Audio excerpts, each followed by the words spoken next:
तकदीर का खेल। गर्मियों की दोपहर थी। सूरज आग उगल रहा था और हर कोई छांव की तलाश में था। वहीं गांव के किनारे बसी छोटी सी झोपड़ी में एक लड़का अर्जुन पसीने से तर होकर लकड़ी के खिलौने बना रहा था। अर्जुन की आंखों में सपने थे, मगर हाथों में मेहनत की धूल थी।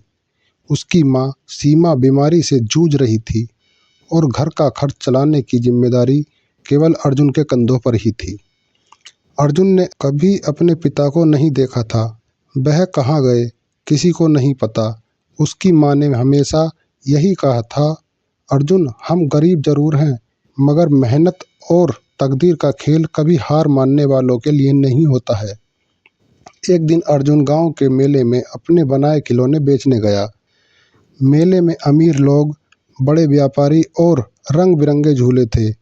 अर्जुन के खिलौने सादे थे, मगर उनमें एक अलग ही आकर्षण था। तभी एक नौजवान व्यापारी रणवीर वहां से गुजरा।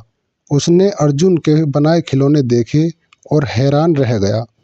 यह खिलौने तुमने बनाए हैं? रणवीर ने पूछा। जी हाँ साहब, अर्जुन ने झिझकते हुए कहा। रणवीर ने खिलौने खरीदे और कहा, मैं शहर में बड़ा में खिलौनों का कारोबार करता हूँ। तुम्हारा हुनर शानदार है। अगर तुम शहर चलोगे तो तुम्हारी मेहनत को दुनिया देखेगी। अर्जुन ने पहले मना कर दिया। उसकी माँ गांव में थी और वह उसे अकेला नहीं छोड़ सकता था। लेकिन रणवीर ने वादा किया कि वह उसकी माँ का इलाज भी करवाएगा। अर्जुन और उसकी माँ को शहर लाया गया। वहाँ उसकी माँ का इलाज हुआ और अर्जुन ने रणवीर के साथ काम शुरू कर दिया। धीरे धीरे अर्जुन का नाम और काम दोनों बढ़ने लगे। उसकी मेहनत ने उसे एक साधारण लड़के से एक बड़े उद्योगपति में बदल दिया।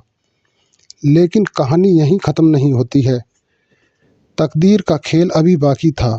अर्जुन की ज़िंदगी में सब कुछ ठीक चल रहा था, लेकिन एक दिन उसे पता चला कि रणवीर के पिता वही आदमी थे जिन्होंने अर्जुन के पिता को धोखा देकर कर्ज के जाल में फंसा दिया था। अर्जुन के पिता ने इस सदमे में घर छोड़ दिया था। अर्जुन के मन में गुस्सा और बदले की भावना जागी। उसने रणवीर से सच छुपाया और अपने कारोबार को इतना बढ़ाया कि वह रणवीर के पिता के व्यवसाय को टक्कर देने लगा। जब रणवीर को यह बात पता चली तो वह चौंक गया। उसने अर्जुन से माफ़ी मांगी और कहा, मैं अपने पिता के कर्मों का प्रायश्चित करूंगा। अर्जुन ने बदला नहीं लिया।